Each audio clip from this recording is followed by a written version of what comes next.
In the wake of the failed German offensive before Moscow in the winter of 1941 to 1942, the strategic focus of Hitler's war in the East shifted south. The Wehrmacht, still recovering from nearly 850,000 casualties suffered in the first year of Operation Barbarossa, faced an enemy that had absorbed enormous losses yet retained the ability to mobilize fresh reserves. Though the Soviet Union had been severely damaged, its industrial base, relocated east of the Urals, continued to produce weapons, vehicles, and ammunition. Soviet manpower reserves remained vast despite the loss of millions. The Germans, meanwhile, had reached the limits of their operational reach, but not yet their ideological ambitions. By the spring of 1942, Hitler ordered the commencement of Operation Blau, a renewed offensive aimed at the southern USSR. This plan prioritized the seizure of the Caucasus oil fields and the control of the Volga River. The German leadership believed that access to oil, particularly from Maikop, Grozny, and Baku, was essential to sustaining the war effort. At the same time, control of the Volga would cripple Soviet internal transportation, severing the artery that connected the northern and southern regions of the USSR.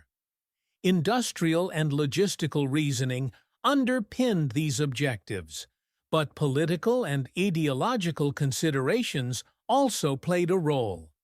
At the center of these goals stood the city of Stalingrad.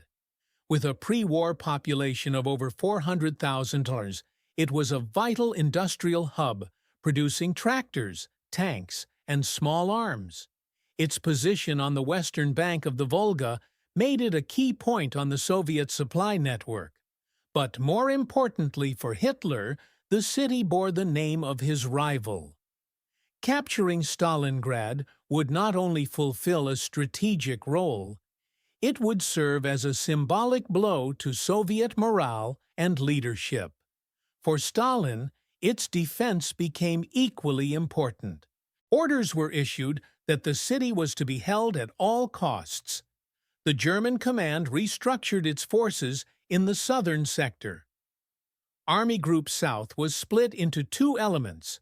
Army Group A, tasked with advancing into the Caucasus under General Wilhelm List, and Army Group B, assigned to secure the Don Basin and the Volga, under General Maximilian von Weichs. The German Sixth Army, under General Friedrich Paulus, was selected as the main force for the Volga push, supported by the 4th Panzer Army. These forces were reinforced by Romanian, Italian, and Hungarian units, which were assigned to hold the northern and southern flanks.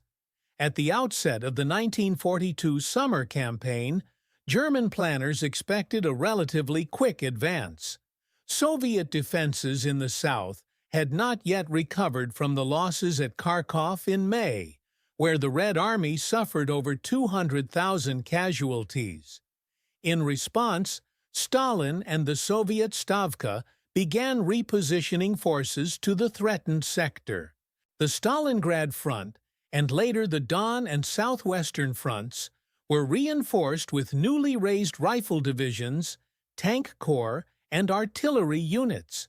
However, many of these formations were still under strength or inadequately trained. Soviet industry was producing large numbers of weapons, but supply lines were strained. Morale was a mixture of hardened resolve and deep exhaustion. Intelligence on both sides offered incomplete pictures. German aerial reconnaissance identified concentrations of Soviet troops near the Volga, but underestimated the scale of reinforcements being transported from the east. Soviet intelligence, while aware of German buildup along the Don, misjudged the timing and direction of the offensive. Furthermore, Stalin initially believed the primary German objective remained Moscow or Leningrad, not Stalingrad or the Caucasus. As a result, defensive preparations along the southern sector remained reactive rather than anticipatory. Public sentiment in both nations had been shaped by over a year of brutal warfare. In Germany, initial enthusiasm for the Eastern Campaign had shifted into a mood of grim determination. Propaganda emphasized the destruction of Bolshevism and the acquisition of Lebensraum, portraying the summer offensive as a necessary step toward securing final victory. In the USSR, the war was no longer framed in revolutionary terms. The Soviet state promoted narratives of national defense, revenge, and survival. Slogans such as "Not one step back" became directives, backed by the presence of NKVD enforcement units tasked with maintaining order in the ranks. Militarily, both sides prepared for a campaign of unprecedented scale. The Wehrmacht committed over 1 million men, 1,200 tanks, 17,000 artillery pieces, and 1,600 aircraft to Operation Blau. Army Group B, with around 270,000 personnel, would carry the burden of the Stalingrad operation. The Red Army, spread thin across multiple fronts, deployed successive waves of reinforcements to the south. By August 1942, more than 400,000 Soviet troops were assigned to the defense of the Volga sector, with additional formations moving into position from Siberia, Central Asia, and the Volga Military District.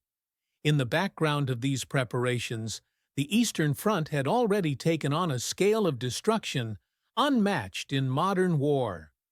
Entire towns had been eradicated. Civilians starved or froze in the ruins of cities like Smolensk and Kharkov. German occupation policy, based on economic exploitation and racial doctrine, had resulted in mass executions, forced labor, and the burning of villages. In response, Soviet partisans launched raids, cut communication lines, and spread terror among German supply troops. The war was total, consuming not just armies, but societies. By mid-July 1942, the Wehrmacht began its push toward the Don. The summer sun dried the roads, and panzers moved at speed. Soviet units retreated, reorganized, and counterattacked. German divisions crossed the Don River and began their approach toward Stalingrad, unaware that the campaign ahead would draw in over 2 million men, last more than 200 days, and leave the city and its inhabitants in ruins. Neither side could foresee that the Volga would become a boundary not only of geography but of survival, a place from which few would return. The German advance toward Stalingrad began in earnest in late July 1942, as elements of the 6th Army under General Friedrich Paulus crossed the Don River near Kalach and pushed eastward. Supported by the 4th Panzer Army under General Hermann Hoth, the Wehrmacht encountered retreating Soviet forces along the Don Basin, but faced limited resistance. The Red Army's southern and Stalingrad fronts were in the process of reorganization, with fresh divisions arriving from the east, but many formations remained under strength and lacked adequate artillery or armored support. The Germans sought to encircle the city rapidly, cutting off access from the north and south. On August 23, 1942, advance elements of the Panzer Corps reached the outskirts of Stalingrad's northern suburbs. That same day, the Luftwaffe launched an intensive bombing campaign. Approximately 1,600 sorties were flown by Luftflotte 4, dropping over 1,000 tons of bombs on the city. The destruction was extensive. Civilian districts, factories, and transport hubs were obliterated. Fires raged for days, and estimates of civilian casualties from the bombing alone range from 25,000 to 40,000. The infrastructure of Stalingrad was irreparably damaged within 48 hours, transforming the city into a field of debris and ash. Yet the destruction, rather than clearing the way for a swift German victory, created a defensive terrain ideal for the Soviet defenders. Rubble and ruins provided cover for snipers, machine gunners, and anti-tank squads. Cellars, sewer lines, and factory tunnels became fortified positions. By early September, the German Sixth Army was engaged in intense urban combat with Soviet units that refused to withdraw. General Vasily Chuikov assumed command of the 62nd Army on September 12, tasked with holding the west bank of the Volga at all costs. He quickly implemented a strategy of close-quarters defense, minimizing the effectiveness of German artillery and air support by ensuring his troops remained in proximity to enemy positions. The German plan to seize the city swiftly stalled. Multiple assaults were launched against key sectors, including the city center, the Mamayev-Kurgan Hill, and the northern industrial zones. Initial gains were made. The Germans captured parts of the central railway station and pushed into the southern neighborhoods. However, Soviet reinforcements continued to cross the Volga, often under fire. Barges, rafts, and even swimming infantrymen brought weapons and fresh troops from the east bank. Many of them were killed before reaching shore, but the flow never ceased. Command structures on both sides became increasingly centralized as the battle escalated. Hitler insisted on daily reports and forbade retreat, describing the capture of Stalingrad as essential to the outcome of the Eastern Front. Stalin, in parallel, issued Order No. 227, not one step back, backed by penal battalions and blocking detachments to prevent desertion. NKVD troops and political commissars were embedded within frontline units to ensure discipline and maintain ideological cohesion. The early weeks of fighting were characterized by assaults on specific buildings and streets. German infantry divisions, often supported by assault guns and flame-throwing units, attempted to clear Soviet positions building by building. The Pavlov's House strongpoint, for example, was defended by a Soviet platoon that held out for 58 consecutive days, repelling multiple German attacks. At the same time, the Red October factory and the tractor factory became centers of industrialized warfare. Artillery was fired point-blank, tanks engaged targets within factory halls, and entire regiments were reduced to company strength in days. By mid-September, German forces controlled approximately two-thirds of the city, yet their lines were fractured and vulnerable. The Volga crossings remained operational for the Soviets, and supply lines from the west became overextended for the Germans. Ammunition shortages, mounting casualties, and the strain of constant close-quarter combat began to erode German operational cohesion. Units were rotated at unsustainable rates, and elite divisions suffered severe attrition. The Soviet command responded with increasing efficiency. Zhukov and Vasilevsky coordinated the movement of reserve armies from the Urals and Siberia toward the flanks of the German advance. Simultaneously, Soviet factories continued to supply the front with T-34 tanks, artillery, and ammunition, despite the enormous logistical challenges. Soviet propaganda emphasized the heroic defense, broadcasting stories of sacrifice and endurance to troops and civilians alike. The air war over the city intensified. The Luftwaffe maintained temporary air superiority, providing close support and interdiction. However, by October, increased deployment of Soviet anti-aircraft units and the arrival of Yak and Lei-GG fighters began to challenge German dominance.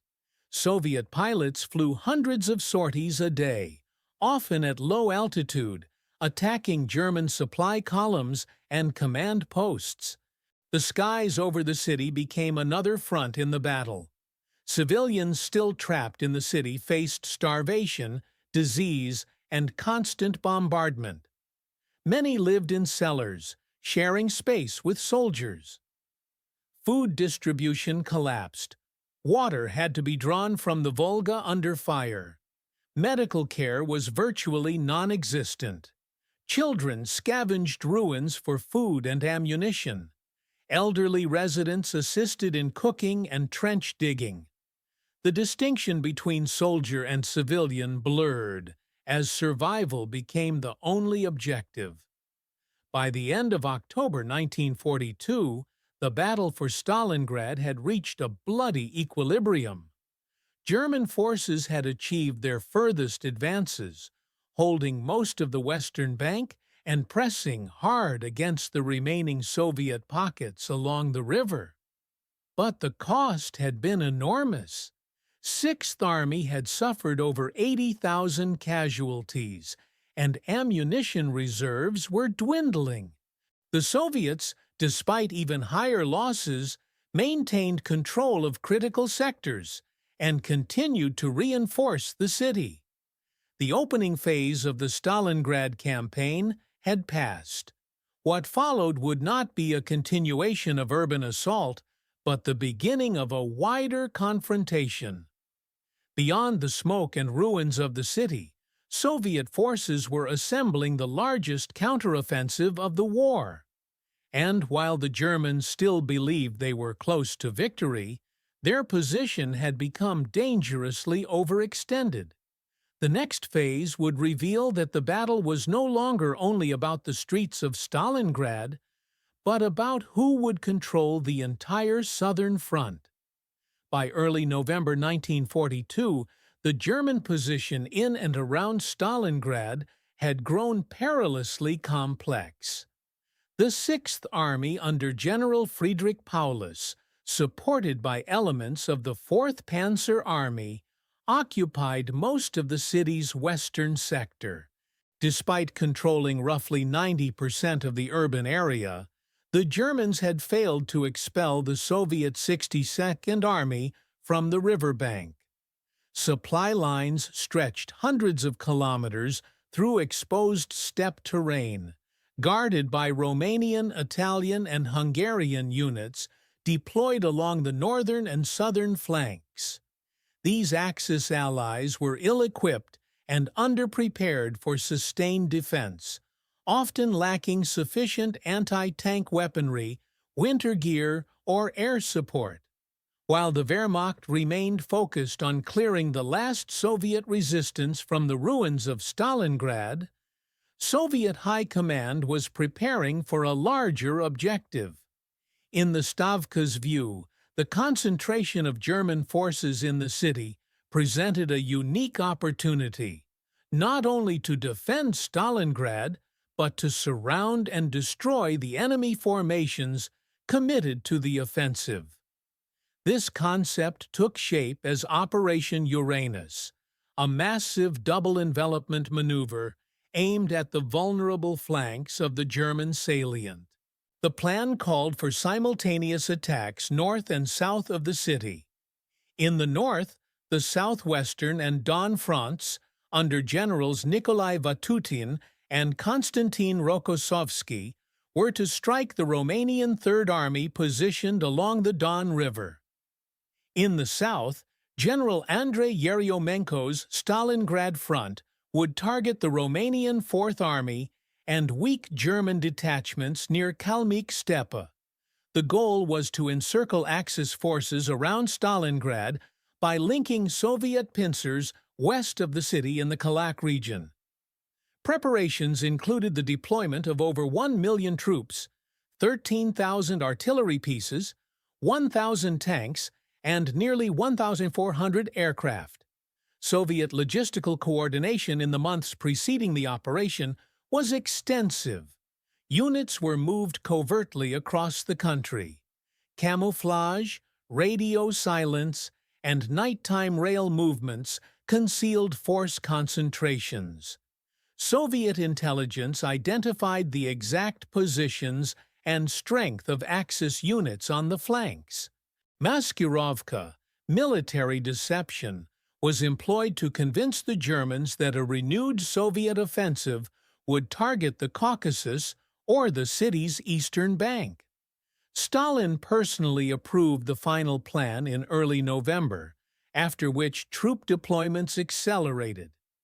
Meanwhile, the German command structure failed to grasp the scale of the impending Soviet threat. Intelligence reports warning of large Soviet concentrations were dismissed as exaggerated. Hitler remained convinced that the Red Army was incapable of launching large-scale operations so soon after its heavy losses. Paulus, under constant pressure to capture the last pockets of resistance in the city, diverted attention and reserves toward urban assaults. Requests to reinforce the flanks were denied, and the Sixth Army was ordered to hold Stalingrad at all costs.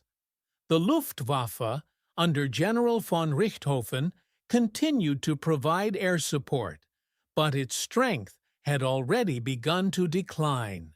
Aircraft losses, maintenance difficulties, and fuel shortages reduced the number of sorties available for reconnaissance. This meant that key Soviet preparations went undetected. Additionally, the encroaching winter and increasing cloud cover hampered air operations.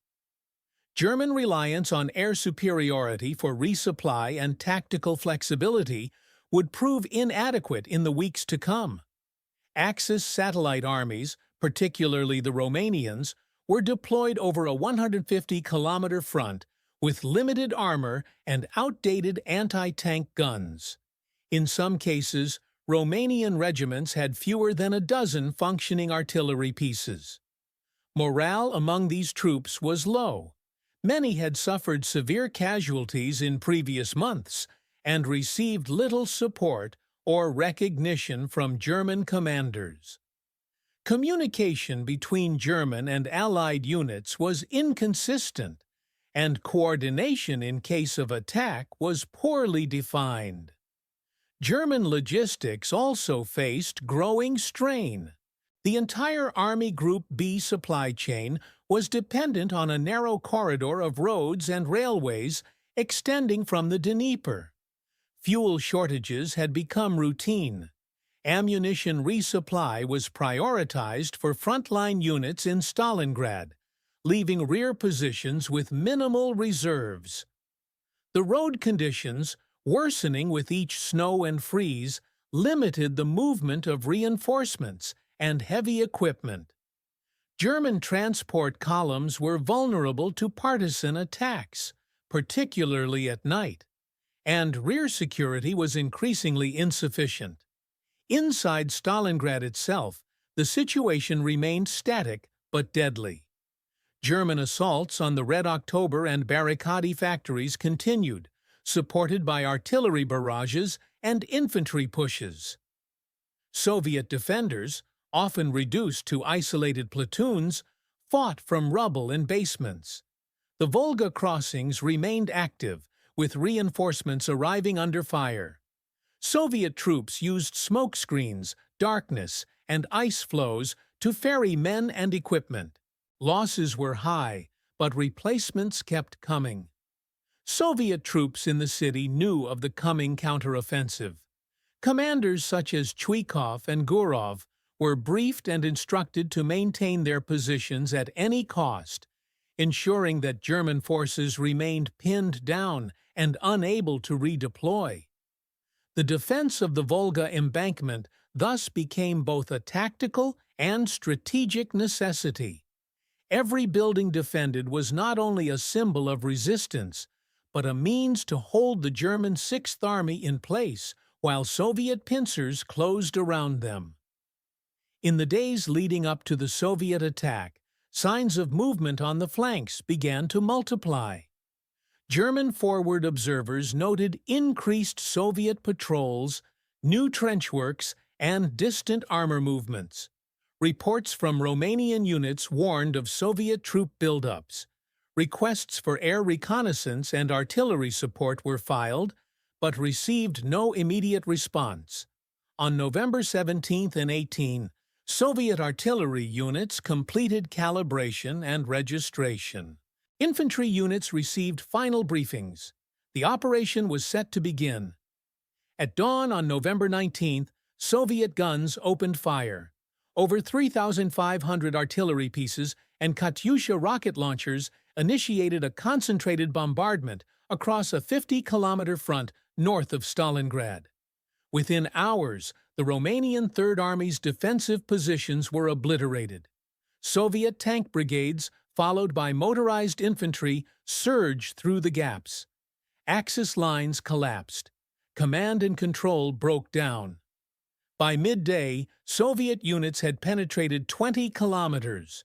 Romanian and German liaison officers attempted to organize a retreat, but confusion and lack of coordination made orderly withdrawal impossible. The following day, on November 20th, a second offensive was launched from the south.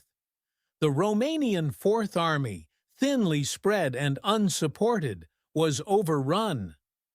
German reserve units were caught in disarray. Soviet armor, pushing north and west, raced toward the meeting point. On November 23rd, north of Kalak, elements of the 4th and 26th Soviet Tank Corps linked up, closing the encirclement around Stalingrad. The 6th Army was now cut off. No roads remained open. Air resupply became the only means of support, but the weather and Soviet air defenses made this unreliable. In a matter of days, 22 German and Allied divisions, over 290,000 men, were surrounded. Hitler forbade retreat or breakout. Paulus was ordered to hold his position and await relief. Thus began the siege of Stalingrad, and with it, the slow destruction of an army isolated in the ruins of a city they had nearly conquered. The encirclement of the German Sixth Army, completed on November 23, 1942, marked the beginning of a new phase in the battle for Stalingrad. A protracted siege that would stretch over 2 months. The operational outcome of Operation Uranus was immediately clear. The encirclement had trapped more than 250,000 Axis personnel, including the entire Sixth Army, parts of the 4th Panzer Army, and Romanian and Croatian auxiliary units, in a vast pocket extending over 50 kilometers in width and 40 kilometers in depth. Inside this Kessel, as it became known to the German High Command, were 22 divisions and various support units, all cut off from regular supply and reinforcement. The German leadership responded with conflicting strategies. General Paulus, commander of the Sixth Army, assessed the situation as critical and advocated for a breakout westward to link up with Army Group Dawn. However, Adolf Hitler rejected this proposal. He issued Directive No. 45, ordering the Sixth Army to remain in position and hold Stalingrad at all costs. Hitler believed the army could be resupplied by air until a relief force arrived.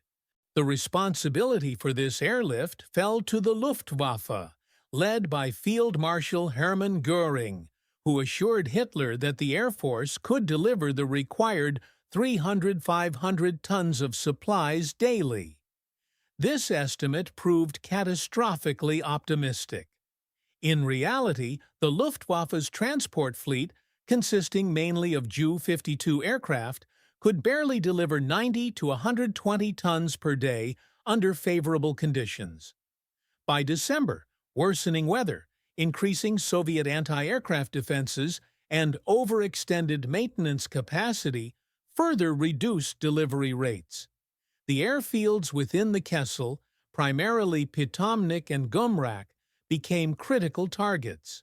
Soviet artillery and airstrikes frequently closed runways, destroyed aircraft on the ground, and killed ground crews.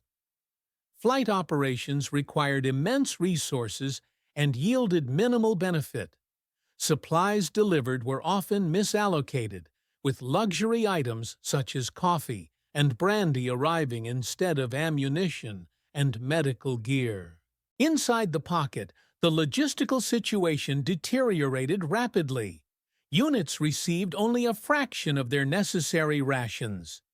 Horses, originally used for transport, were slaughtered for food. Soldiers boiled boot leather and foraged for anything edible. Daily bread rations fell to under 100 grams. Frostbite, dysentery, and typhus spread through crowded, unheated shelters. Many field hospitals lacked bandages, morphine, or antiseptics. Medical staff improvised with scavenged materials, and amputations were often performed without anesthesia. Entire battalions ceased to function as fighting units, reduced to static groups huddling in ruins, awaiting death or rescue. Despite these conditions, Hitler remained committed to holding the city. His strategy relied on a relief operation organized under Field Marshal Erich von Manstein, appointed commander of the newly formed Army Group Dawn.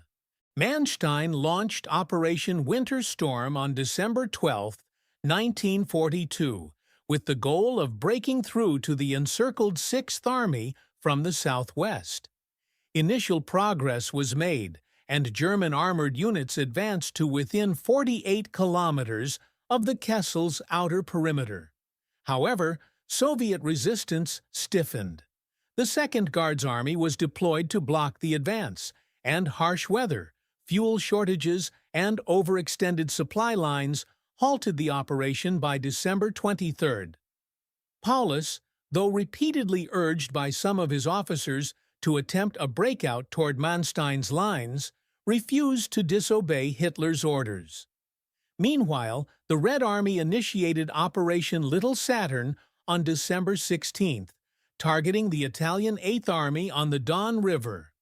This attack succeeded in shattering Italian formations, further destabilizing the Axis front in southern Russia. Soviet forces exploited the breakthrough, threatening the rear of both Army Group Don and Army Group A in the Caucasus. German command was forced to withdraw from the Caucasus to avoid encirclement, abandoning objectives that had originally motivated Operation Blau. The strategic initiative had shifted decisively to the Soviets.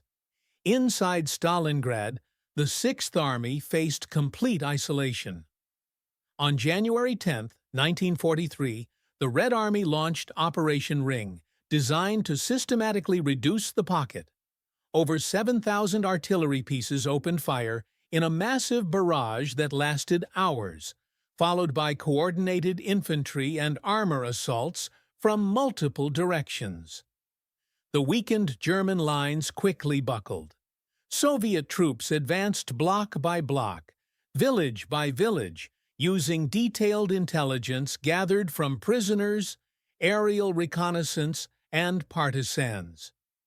Resistance was fierce in some sectors, but the overall trend was one of collapse.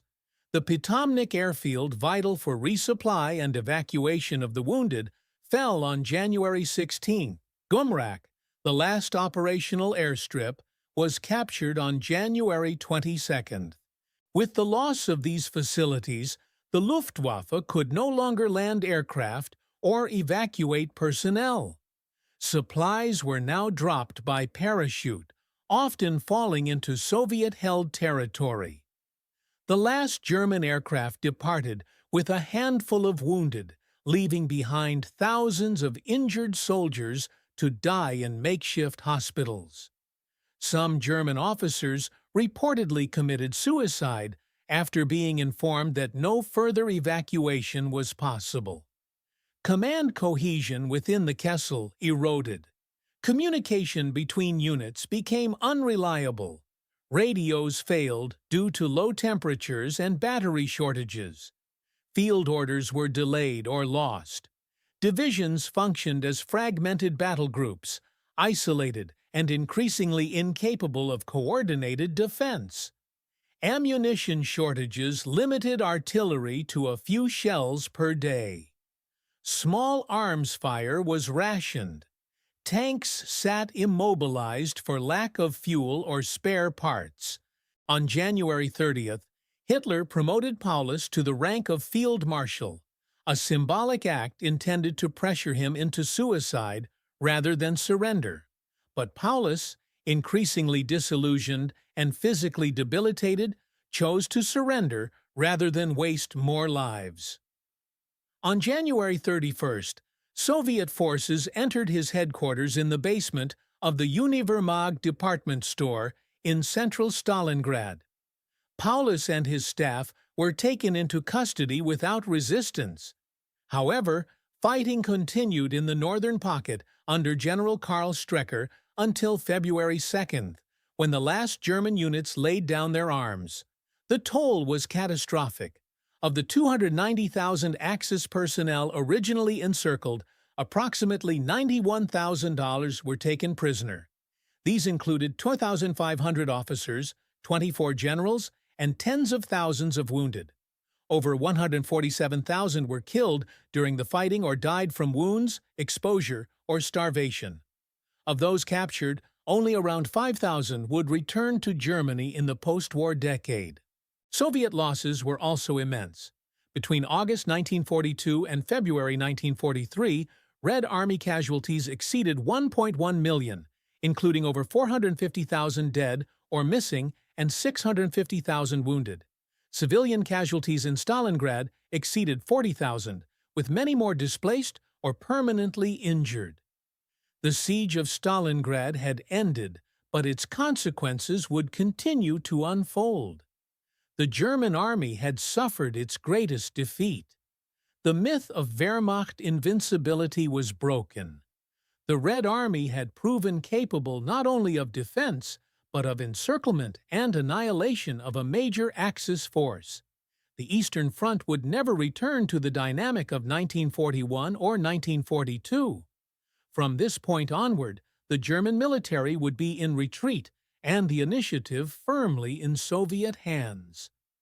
The ruins of Stalingrad stood as both a testament to human endurance and a graveyard for an army that had marched east expecting victory and found annihilation.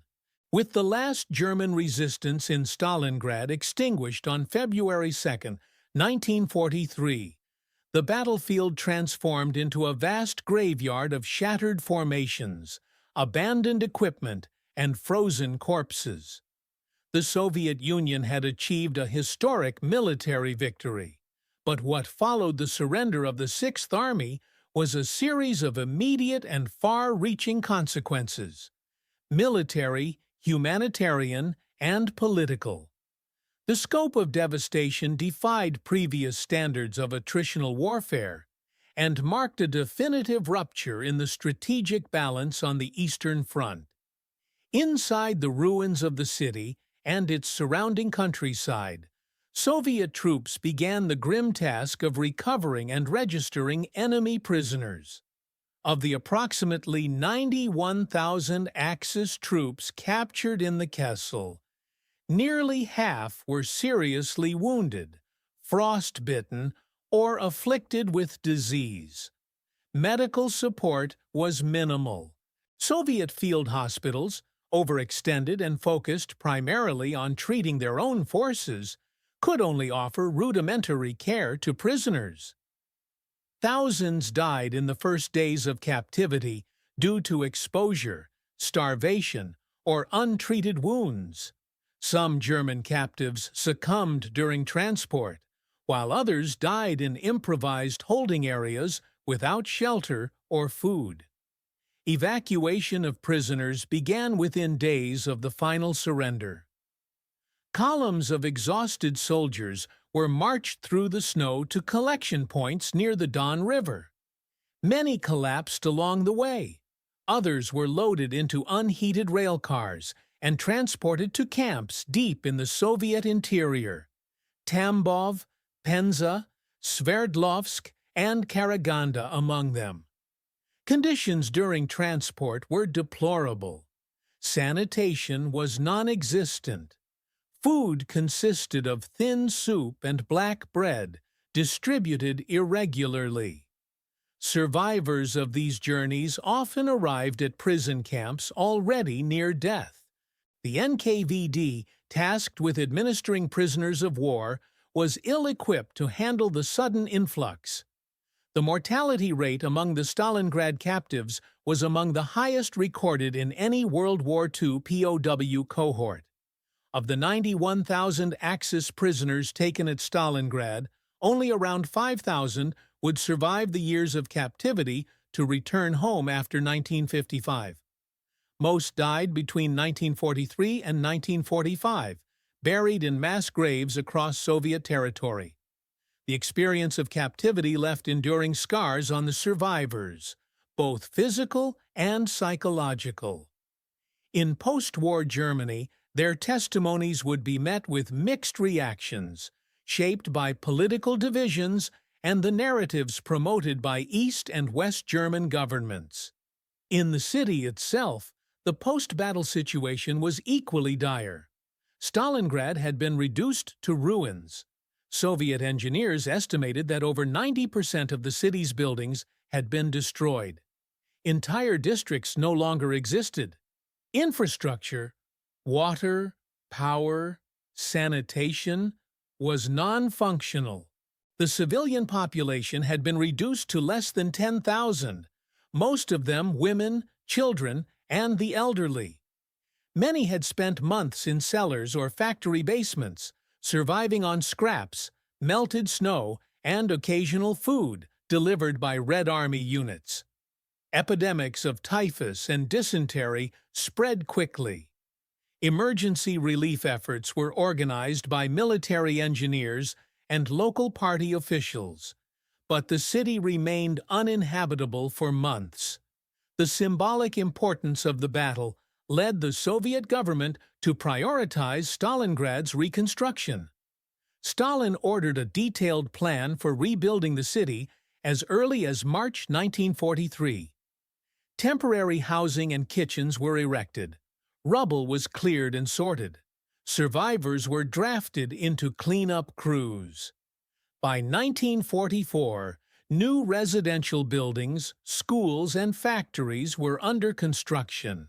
In the post-war period, the city would be transformed into a model of Soviet urban renewal, culminating in the construction of monumental memorials such as Mamayev Kurgan and the Motherland Calls statue.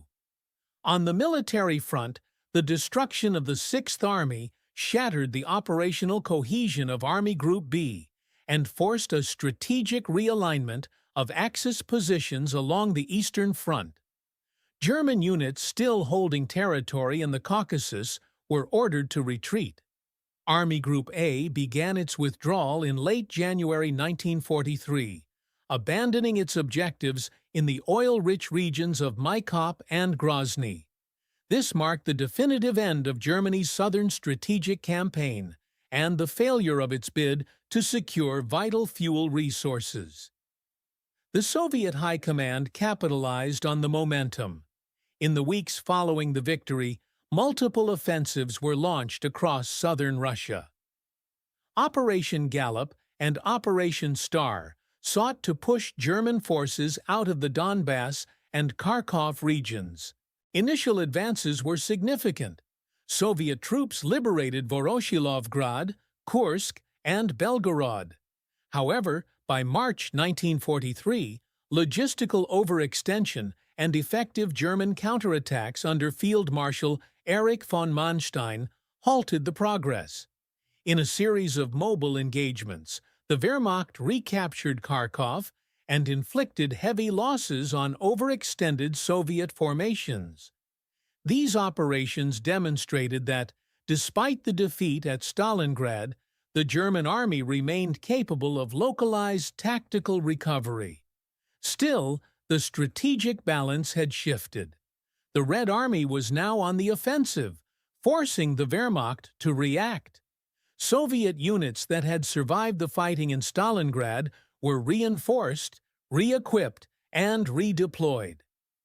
Commanders such as Rokossovsky, Vatutin, and Chuikov were promoted and given expanded responsibilities. Red Army operational doctrine evolved, with greater emphasis on deep operations, combined arms coordination, and strategic deception. Soviet planners began preparing for future offensives that would culminate in the battles of Kursk, the Dnieper, and eventually the push toward the Polish border. The psychological impact of the Stalingrad victory on Soviet morale was profound. After over a year of devastating losses, retreats, and sieges, the population now had proof that the enemy could be decisively defeated. Propaganda organs published daily reports, photographs of captured German generals, and heroic stories of Soviet defenders. The 62nd Army was renamed the 8th Guards Army. Decorations were awarded en masse. Soviet newspapers hailed the victory as a testament to the unity of the working people, the Red Army, and the Communist Party. The battle became central to the wartime identity of the Soviet Union. In Germany, the news of the defeat was delivered with calculated distortion. Goebbels' infamous Total War speech on February 18, 1943, sought to channel public shock into renewed commitment. The regime downplayed the scale of the loss and emphasized the heroism of the Sixth Army. However, the German population understood the implications. Families of the missing received delayed or ambiguous notifications. Letters from survivors describing the conditions in the Kessel began to circulate. Confidence in Hitler's military leadership eroded quietly but steadily. Within the officer corps, Stalingrad became a point of reference for all future strategic debate. An example of what could happen when political command overrode operational logic. Among Germany's allies, the consequences were equally severe. The collapse of Romanian and Italian forces during the Soviet counteroffensive exposed the structural weakness of the Axis alliance. In Italy, dissatisfaction with the war's direction contributed to Mussolini's eventual ousting in July 1943. Romania and Hungary, both fearful of Soviet retaliation, began secret diplomatic overtures to the Western Allies. The internal stability of the Axis bloc had been fatally compromised. In neutral and allied nations, the victory was hailed as the beginning of the end for Nazi Germany. In Britain and the United States, newspaper headlines described the Soviet success in superlative terms.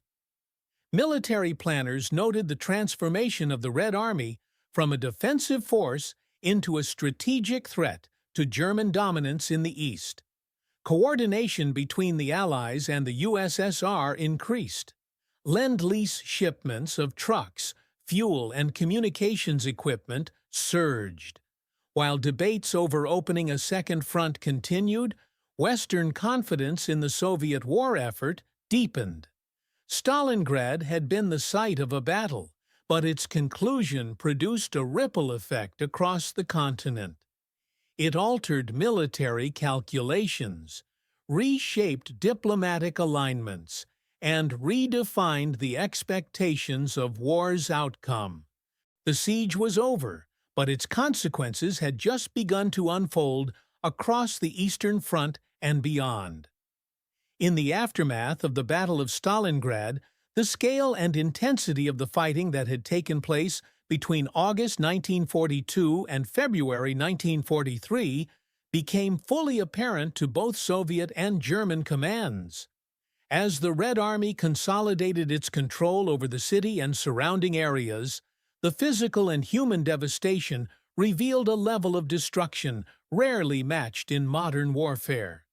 Yet amid the ruins, military planners, political leaders, and soldiers on both sides began adapting to the new realities imposed by the battle's outcome.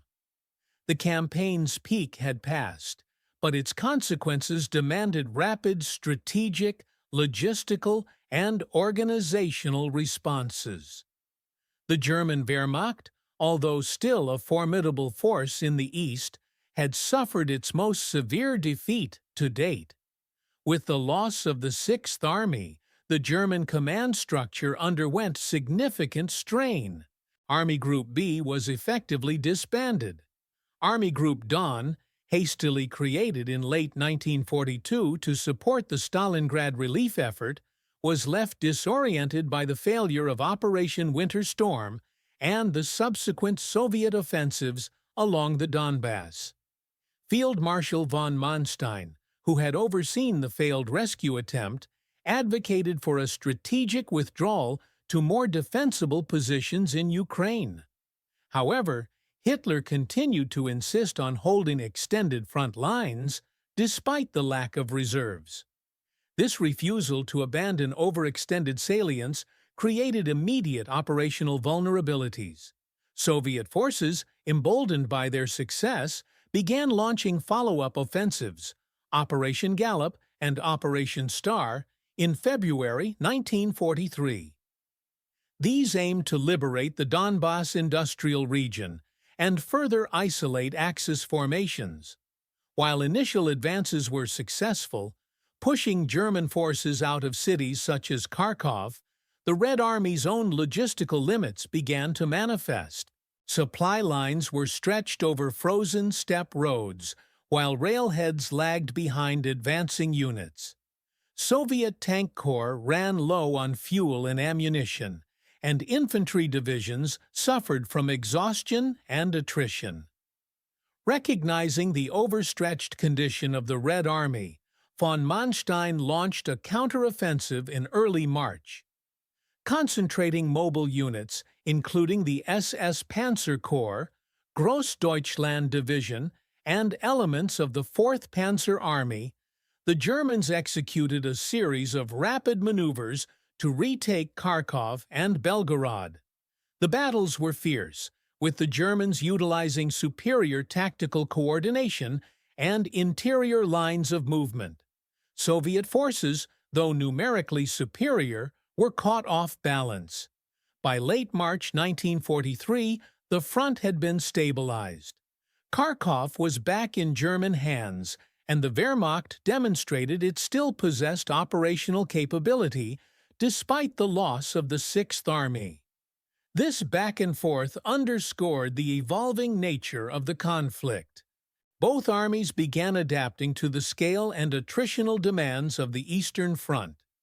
The Red Army refined its doctrine of deep operations, coordinated attacks using armor, infantry, artillery, and air support in successive waves. Soviet commanders increasingly relied on Maskirovka to conceal the timing and direction of attacks. Meanwhile, the German army, suffering from manpower shortages, reorganized its formations. Divisions were consolidated, and ad hoc Kampfgruppen became common. Elite units were prioritized for reinforcement, while second-line units took over defensive sectors. Logistics, increasingly central to both sides, became a key area of innovation. The Soviet Union continued to benefit from Lend-Lease supplies, particularly American trucks, radios, locomotives, and foodstuffs. These resources enhanced the mobility and sustainability of Soviet operations.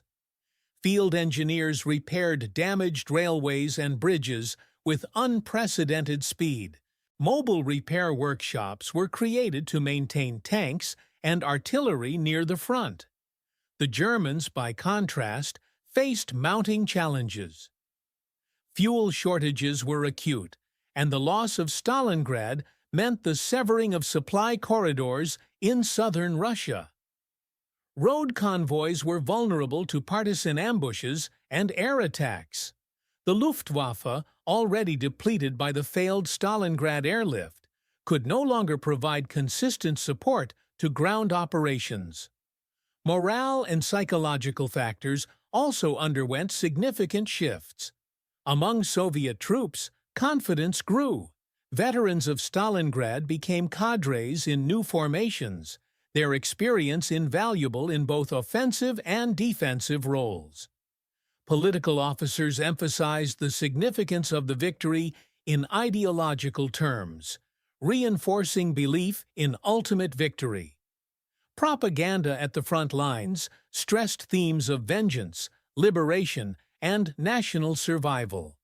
However, the Red Army still faced serious issues with unit cohesion, desertion, and supply theft.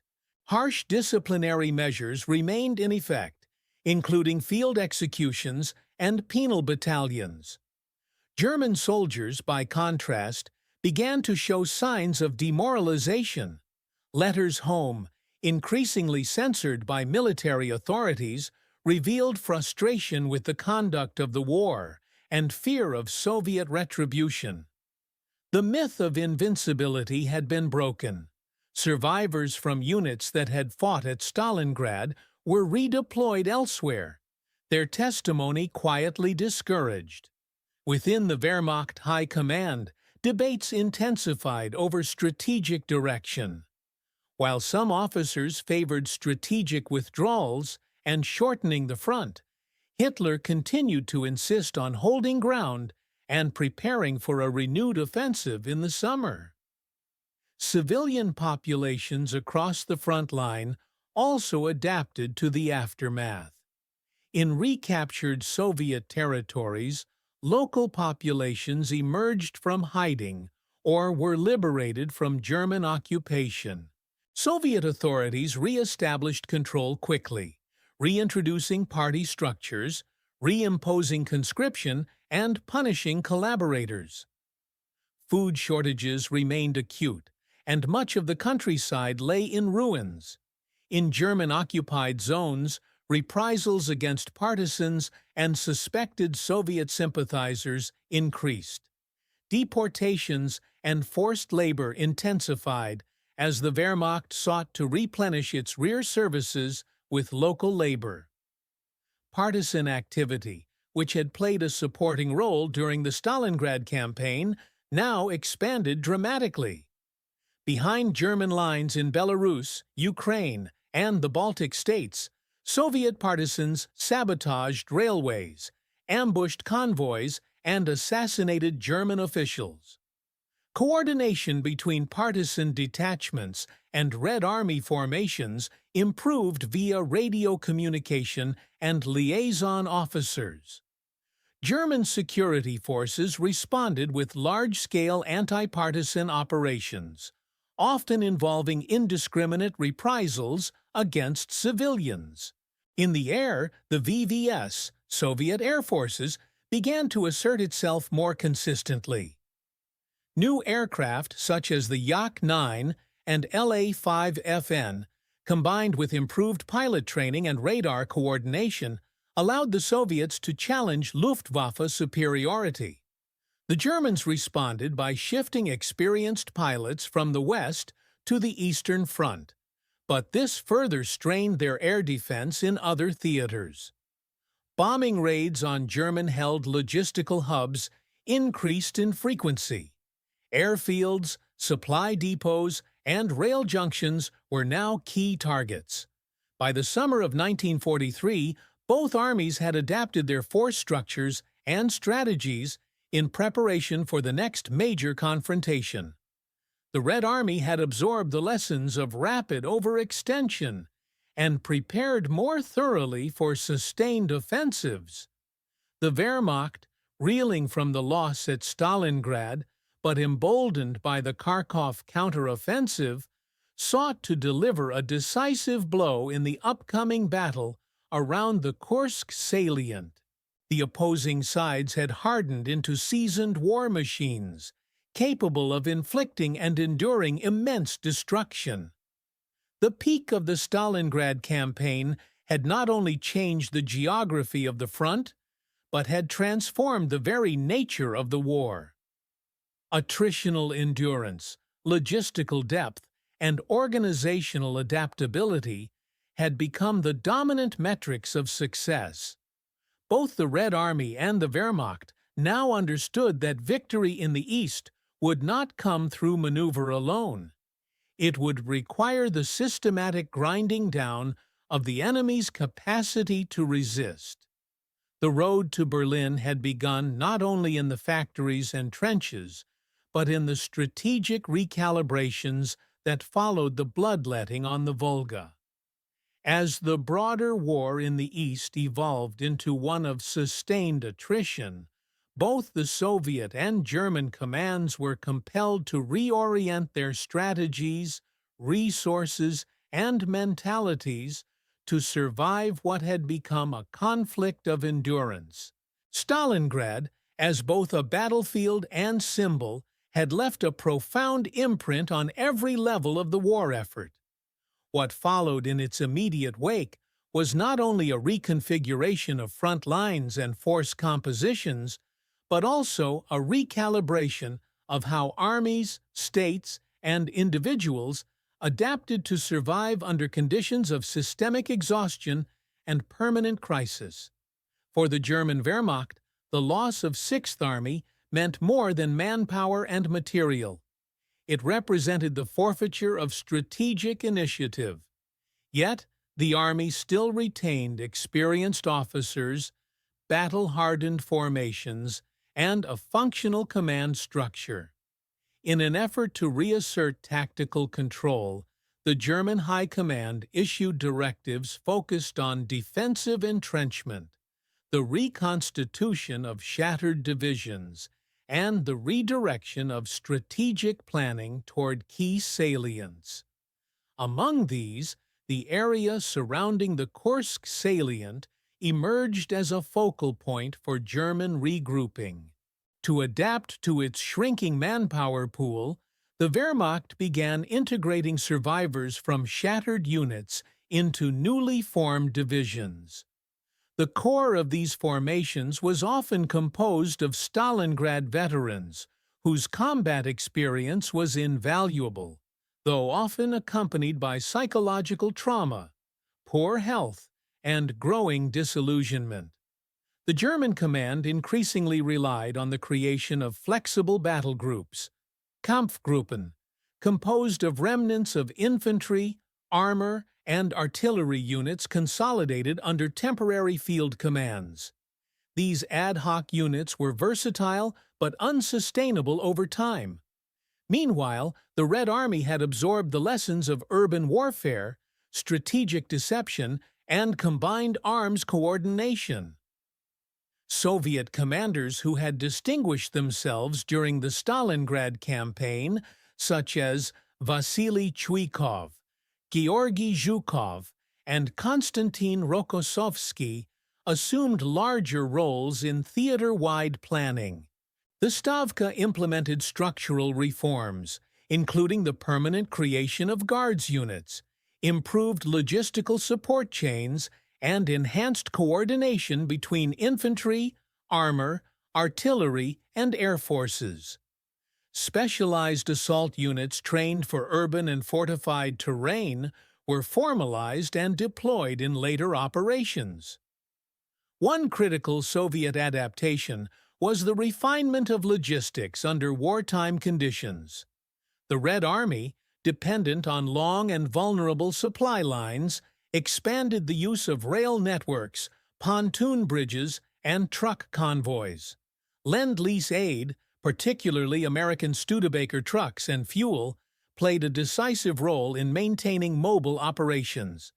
By early 1943, entire Soviet mechanized corps were capable of sustained operations hundreds of kilometers beyond their staging grounds, a capability not present the year prior.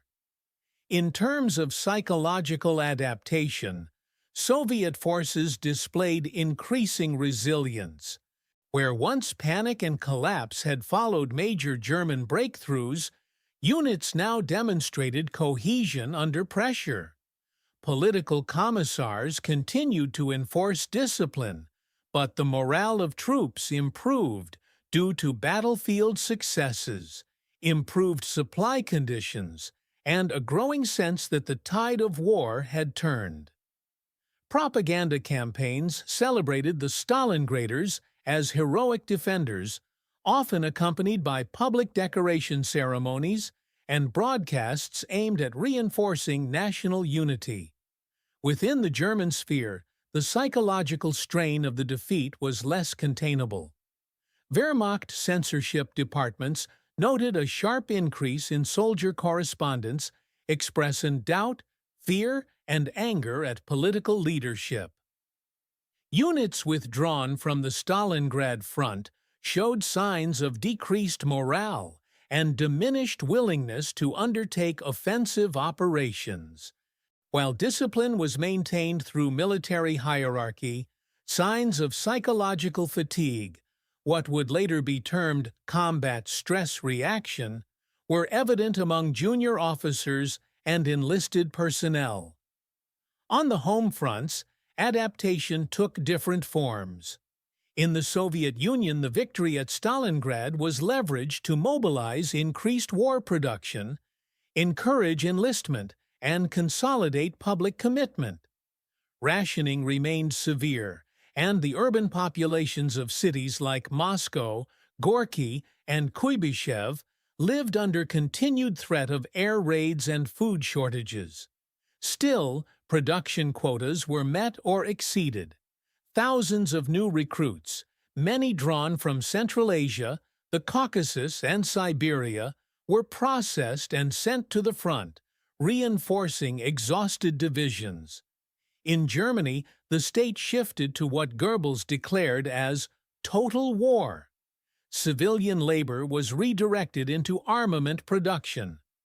The draft age was lowered, and military training for youth accelerated.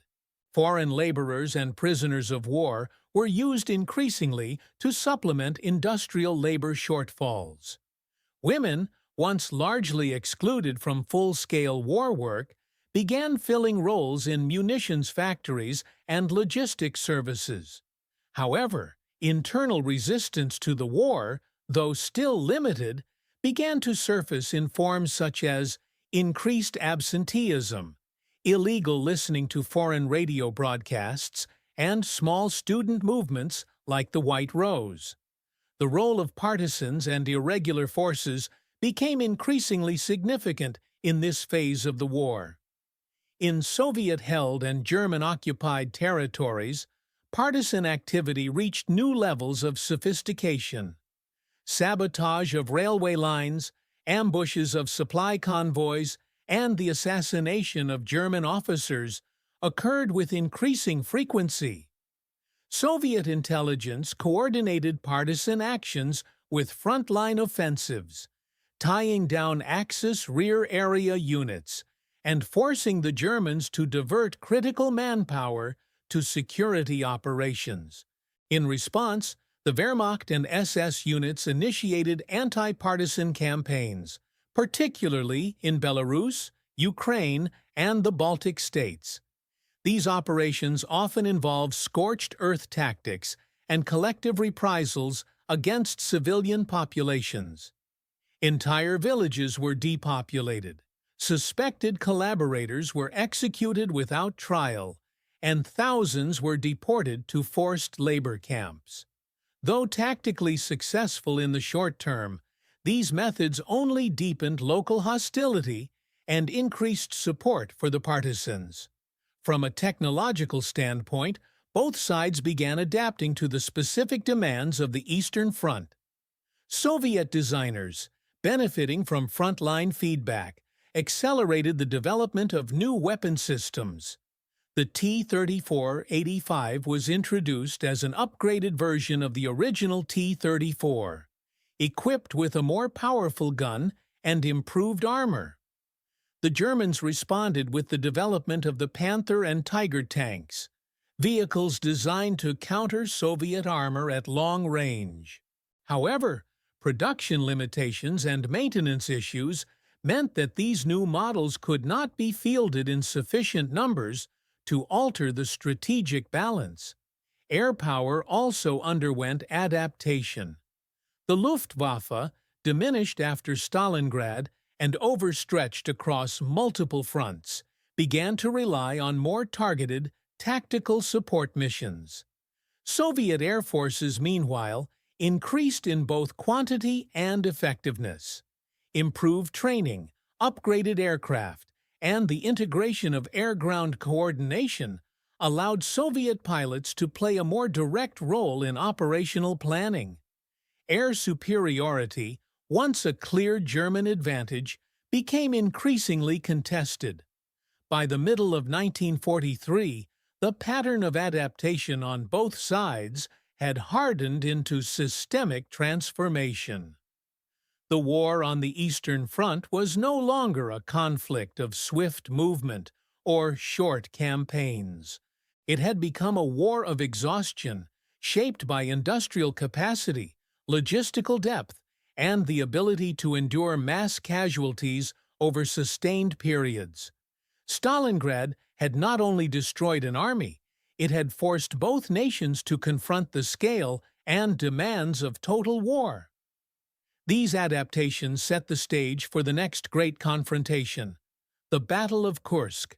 There, the lessons of Stalingrad, of coordination, deception, mobility, and resolve, would be put to the test on an even larger scale. And while the battlefield would shift, the legacy of the Volga still hung over every command post, every supply depot, and every soldier who had survived the crucible of the winter of 1942-43. The turning point solidified by the encirclement and destruction of the German Sixth Army at Stalingrad was not simply symbolic. It marked a material, psychological, and structural collapse of the Wehrmacht's capacity to wage a war of initiative in the East. While the German command recovered tactically at Kharkov in March 1943, the foundations of its strategic posture had been permanently undermined. The Red Army, conversely, emerged from Stalingrad not only intact, but increasingly capable of launching and sustaining large-scale, multi-front operations. From this point forward, momentum shifted decisively in the Soviets' favor, and the war began to evolve into a continuous Soviet advance. The German High Command, reeling from the loss of over 290,000 personnel at Stalingrad and the disintegration of Axis-aligned armies on its flanks, redefined its objectives in the East. Hitler, refusing to retreat on political grounds, insisted on reasserting German dominance with a single, decisive counteroffensive. This directive resulted in Operation Citadel, the planned summer attack on the Kursk salient. Preparations for Citadel absorbed vast resources. Over 2,700 tanks, 2,000 aircraft, and 900,000 men were concentrated under Army Group Center and South. The intent was to pinch off the Soviet-held bulge at Kursk, eliminate large Red Army formations, and restore the strategic initiative. The Soviet Stavka, however, anticipated the German plan well in advance. Through captured documents, intelligence reports, and partisan activity behind German lines, Soviet planners gained detailed insight into the timing, location, and scale of the operation. Instead of launching a premature counterattack, the Soviets constructed one of the most heavily fortified defensive systems in military history. Over 300,000 anti-tank mines, 500,000 anti-personnel mines, 8,000 kilometers of trenches, and hundreds of gun emplacements were prepared across the salient's flanks and core. This defensive posture was not passive. Behind these lines, multiple fronts assembled strategic reserves, armored corps, artillery divisions, and fresh infantry, ready to exploit any German weakness. The structure of Soviet defense in depth had matured into a sophisticated multi-layered system, capable of absorbing the German blow and responding with overwhelming counterforce. The Red Army had, in effect, adapted the lessons of Stalingrad into doctrine, stretch the enemy's supply lines, draw him into an attritional environment, then counterattack with pre-positioned formations. When Operation Citadel was finally launched on July 5, 1943, it was met with immediate resistance. Despite initial tactical gains, German forces struggled to penetrate the Soviet defense belts. The Battle of Prokhorovka on July 12, one of the largest tank battles in history, ended in a bloody stalemate, with both sides suffering heavy losses. Yet, unlike in previous engagements, the Soviet Union had the reserves to absorb those losses and press forward. Within days, Stavka launched Operation Kutuzov in the north and Operation Polkovodets-Rumyantsev in the south, targeting German flanks and logistics. By August, the Wehrmacht was again in retreat. From this point onward, every German operation was reactive. The long retreat westward had begun. The Red Army now possessed the capacity to plan sequential offensives across hundreds of kilometers, synchronized in timing and purpose.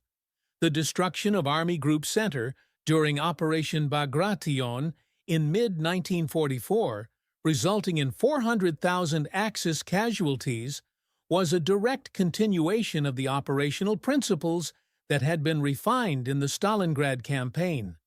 For Soviet commanders, Stalingrad had demonstrated that deep penetrations, combined arms operations, and integrated logistical planning could destroy enemy field armies. These concepts were now applied across the entire front. Units such as the 5th Guards Tank Army and the 3rd Belarusian Front became models for mechanized exploitation. Artillery barrages were planned in coordination with air support and reconnaissance data. Crossing rivers, breaching fortifications, and encircling enemy forces became standard operational goals, not improvised outcomes. The Red Army's growth was not just in size or capability, it was in confidence.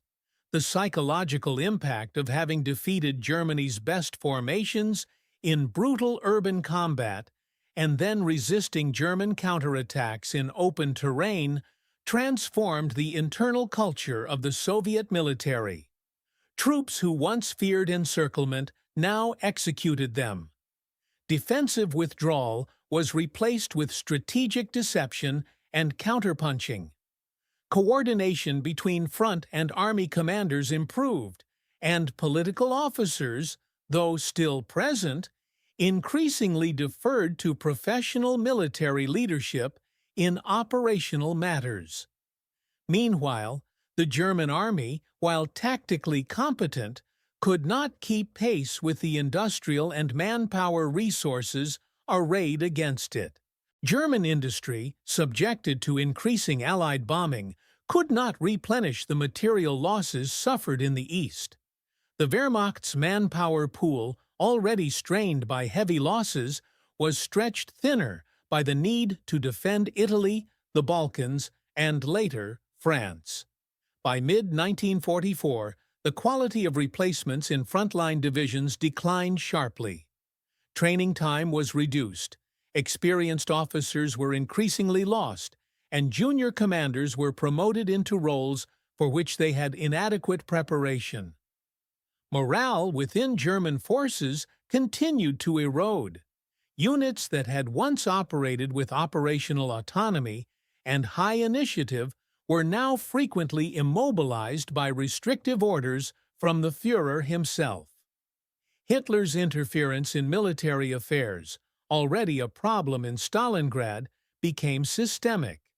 Commanders were ordered to hold untenable positions and forbidden to conduct elastic defense or withdrawal, resulting in unnecessary casualties and the loss of strategic flexibility. Civilian adaptation behind the Soviet front also took new forms. Reconstruction efforts began almost as soon as territory was liberated. Engineers, architects, and conscripts cleared mines, restored bridges, and re-established rail connections. Urban centers such as Stalingrad, Voronezh, and Kursk were designated for rapid industrial rehabilitation. Temporary housing, field hospitals, and supply hubs were constructed on-site, often within weeks of an area being cleared of combat. Propaganda campaigns emphasized resilience, sacrifice, and loyalty to the state, tying each new advance to the promise of ultimate liberation. The German civilian population, however, experienced a different trajectory. While Stalingrad had been obfuscated by state propaganda, the scale of defeat at Kursk and subsequent retreats were harder to conceal. Air raids intensified. Cities such as Hamburg, Cologne, and Berlin suffered mass civilian casualties from Anglo-American bombing. Rationing tightened. Men too old for service were drafted. The war, once distant for many Germans, now arrived in full force on their doorsteps. Resistance movements in occupied territories grew bolder in the wake of Germany's strategic reversals. In France, Italy, Yugoslavia, and Greece, partisans intensified their operations. In Poland, the Warsaw Ghetto Uprising of April 1943, though ultimately crushed, reflected the moral and psychological shift that Stalingrad had helped inspire. The idea that German power could be resisted and even defeated. By the end of 1943, it was no longer a question of whether Germany could win in the East. It was now a matter of how long it could delay defeat. Every kilometer gained by the Red Army brought the war closer to the German heartland. The memory of Stalingrad remained ever present in Soviet planning rooms, battlefield orders, and public speeches. It was not just the battle that had changed the war, but the operational and institutional transformation it had forced upon both sides. The turning point forged on the banks of the Volga had matured into a continental shift in momentum. Germany had been drawn into a war of attrition that it could not sustain. The Soviet Union, through blood, sacrifice, and structural adaptation, had found not only survival, but the tools of eventual victory. And every shattered street of Stalingrad stood as evidence that the Red Army, once cornered, was now in relentless pursuit. In the months following the Soviet victory at Stalingrad, the Eastern Front underwent a transformation not only in geography and force disposition, but in the scale of human suffering and the scope of systemic collapse in the German military structure. The Wehrmacht, though still capable of organized resistance and local counterattacks, found itself increasingly encumbered by shrinking manpower reserves, overstretched logistics, and a loss of control over the strategic tempo. The Red Army, by contrast, continued to grow in both capability and confidence. Yet behind the relentless offensives and shifting front lines, the aftermath of Stalingrad revealed an unfolding humanitarian catastrophe and a profound redefinition of total war in Europe. Inside the former Kessel of Stalingrad, Soviet authorities were left with a logistical and medical crisis. The city itself had been annihilated, its infrastructure destroyed, its industrial capacity reduced to rubble, and its population decimated. Red Army units tasked with reoccupying and stabilizing the area encountered tens of thousands of German corpses in open streets, collapsed trenches, and bombed-out buildings. Many had died from wounds, starvation, or exposure. Others had been hastily buried by their comrades before surrender. Thousands of wounded German soldiers remained in improvised shelters, awaiting medical aid that could not be delivered in time. For Soviet troops and medics, the scene resembled a city-sized field hospital without staff or supplies. The task of collecting, identifying, and processing the tens of thousands of Axis prisoners began immediately. Many were incapable of walking and had to be transported on sleds or makeshift carts. Those who could move were assembled into columns and marched westward under guard. Cold temperatures, inadequate clothing, and minimal rations led to rapid attrition. Witness accounts describe prisoners collapsing along the roadside, with guards unable or unwilling to halt long enough for the wounded to be rescued. Mortality in the first weeks of captivity exceeded 30%, particularly among those with untreated injuries or illness. Soviet command issued directives for the transfer of prisoners to camps in the rear, but the NKVD lacked the transport capacity and administrative resources to manage such a large influx. Rail lines were overloaded with troop movements and supply convoys, leaving POW transport dependent on slow-moving wagon trains and captured trucks. Camps in Tambov, Sverdlovsk, and other locations received thousands of prisoners, often without sufficient shelter, medical personnel, or food stocks. Dysentery, pneumonia, and typhus broke out within days.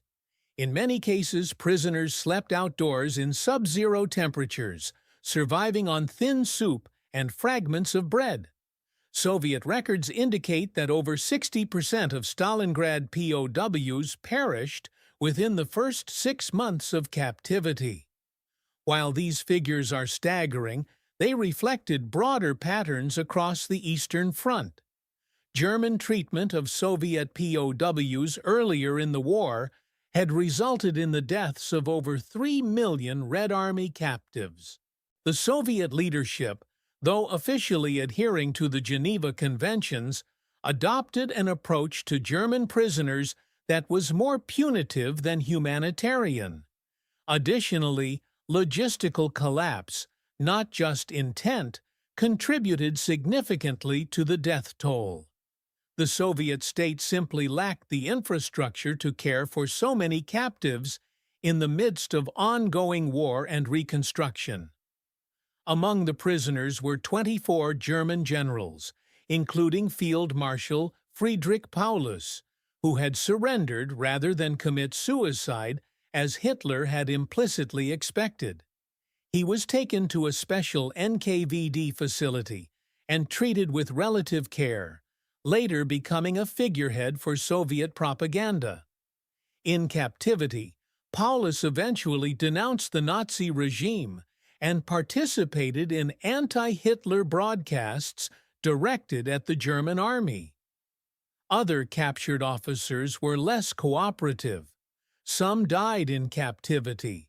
Others were sent to work camps or interrogated for operational intelligence. In Germany, the official response to the Stalingrad defeat was a mixture of suppression and spin.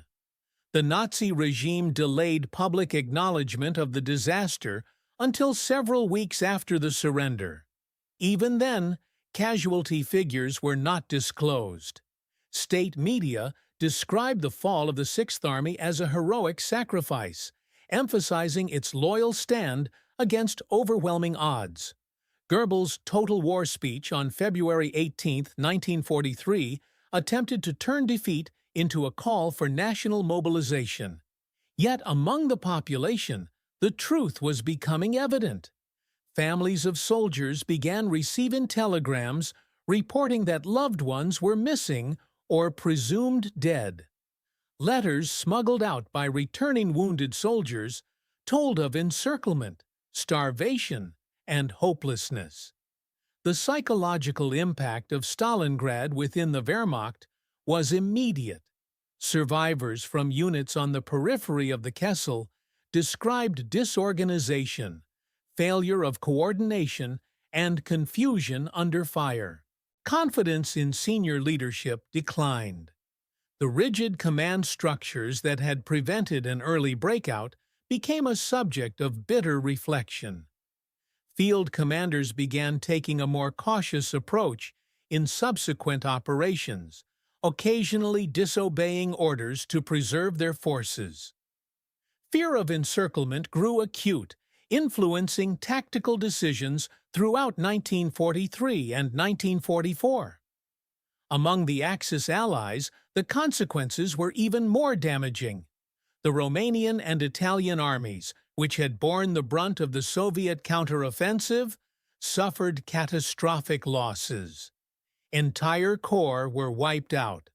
Survivors returned home demoralized and politically embittered.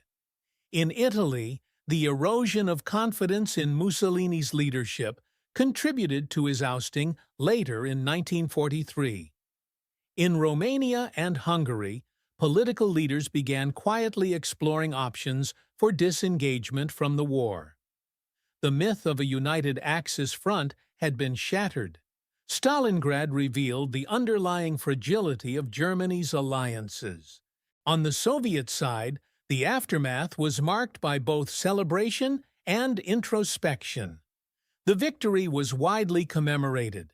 Units that had participated in the defense and the encirclement were awarded Guard status. Stalingrad became a required subject in Soviet schools, its narratives embedded in textbooks and public rituals. Yet the cost was astronomical. Red Army casualty estimates for the campaign range from 1.1 to 1.2 million, including at least 450,000 killed or missing. Civilian casualties in the city exceeded 40,000, while hundreds of thousands more were displaced.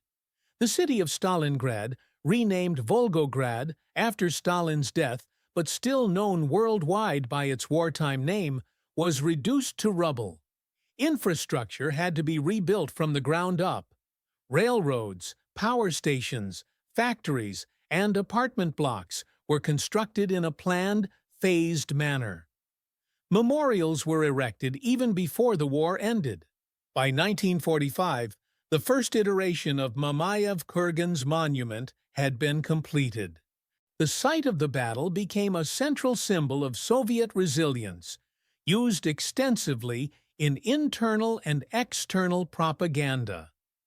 The lessons of Stalingrad shaped Soviet doctrine for the remainder of the war. The use of multiple fronts in synchronized attack, the encirclement of key enemy formations, the coordination of artillery, armor, and air power. These concepts were developed and tested in Stalingrad and then codified in subsequent operations. Soviet planners drew not just confidence, but methodology from the experience. In retrospect, Stalingrad was more than a battlefield. It became a fulcrum of the war's trajectory, a site where ideology, strategy, and human endurance collided. The dead, whether soldiers or civilians, lay by the tens of thousands. The survivors, on both sides, bore physical and psychological scars that lasted the rest of their lives. And across Europe, from the forests of Belarus to the bombed-out neighborhoods of Berlin, the reverberations of what had happened on the banks of the Volga would be felt long after the smoke had cleared. The long-term legacy of Stalingrad extended far beyond the battlefield, embedding itself into the military doctrines, political narratives, and cultural memories of both the Soviet Union and the wider world. As the first major decisive defeat of the Wehrmacht, The battle marked a pivot in World War II's trajectory. It shattered the myth of German invincibility, emboldened Allied powers, and gave the Soviet Union undeniable moral and strategic legitimacy.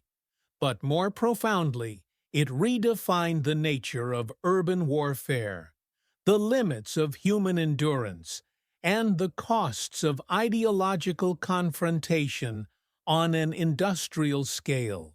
For the Soviet Union, Stalingrad became a foundational myth of victory, a centerpiece in the narrative of the Great Patriotic War. The city's reconstruction was symbolic and functional. The post-war rebuilding effort, directed by central authorities, was designed to make Stalingrad a living monument.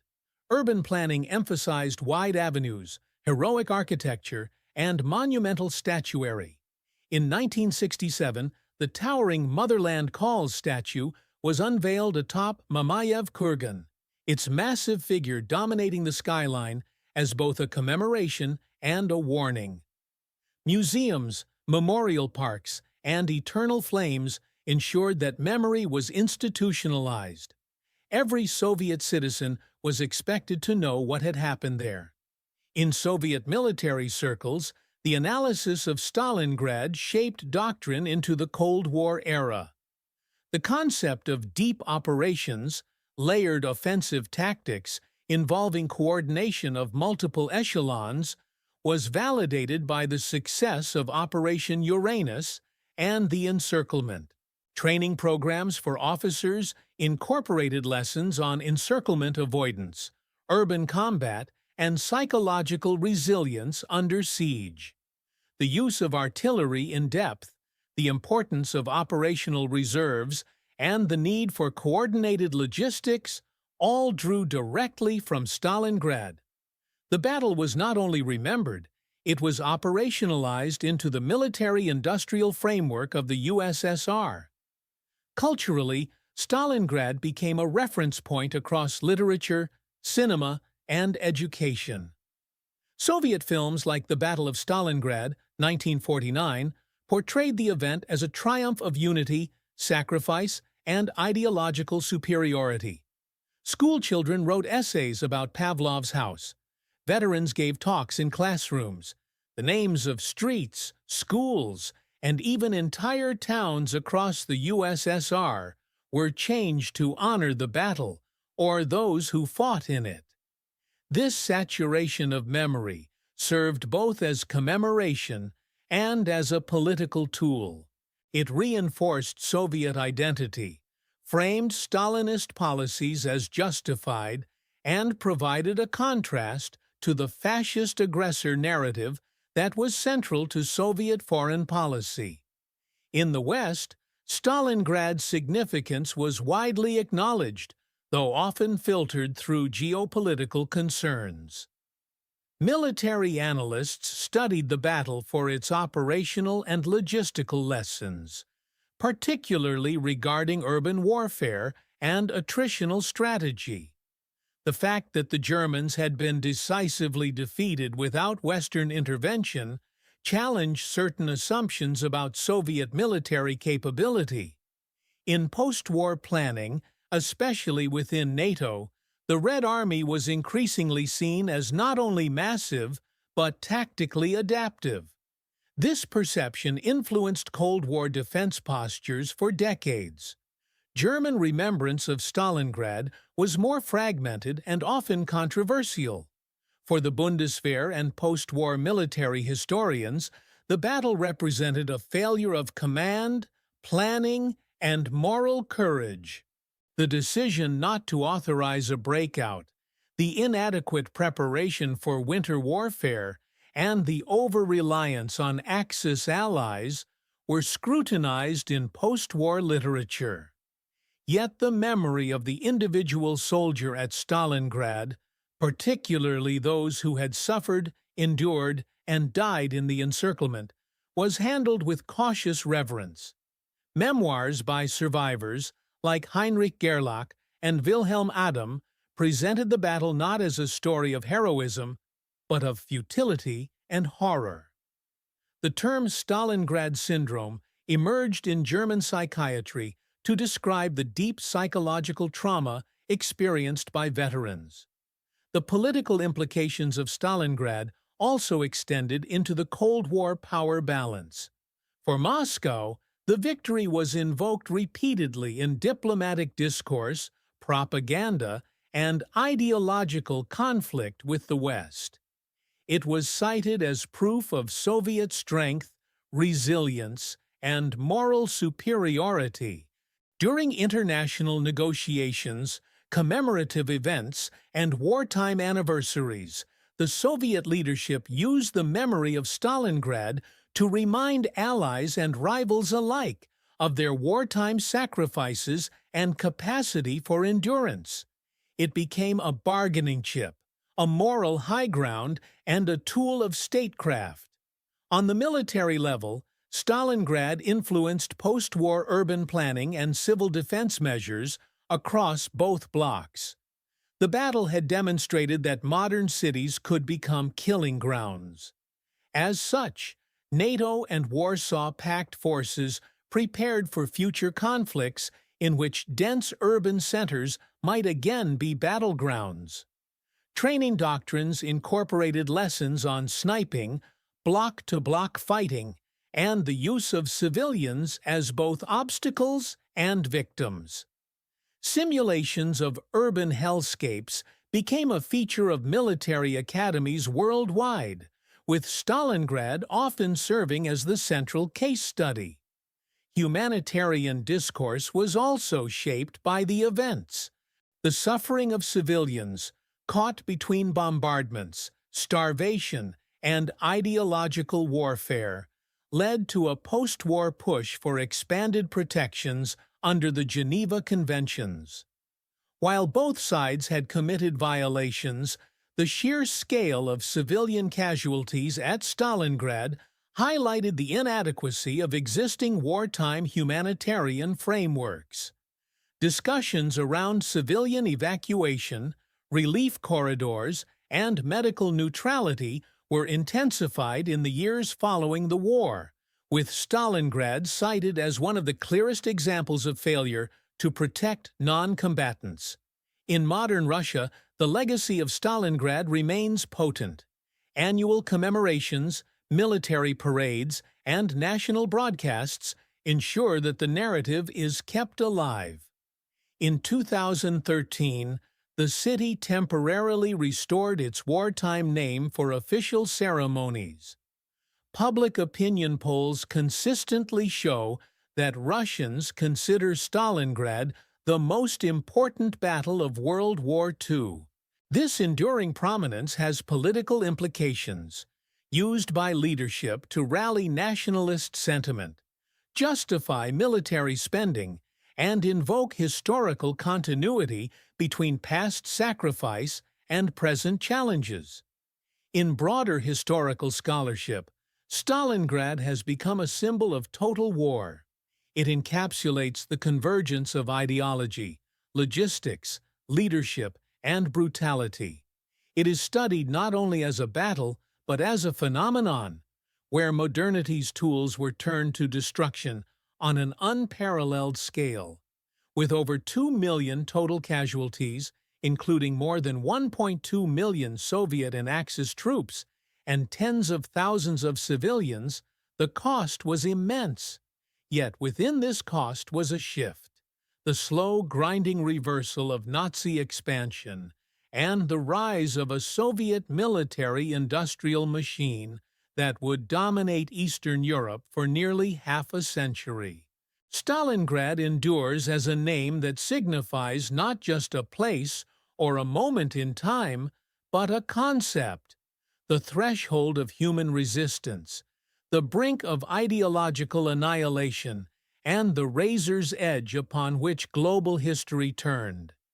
Its ruins bore witness to one of history's most violent confrontations, and its legacy remains etched into the memory of nations, not as a tale of glory, but as a testament to the unbearable price of war.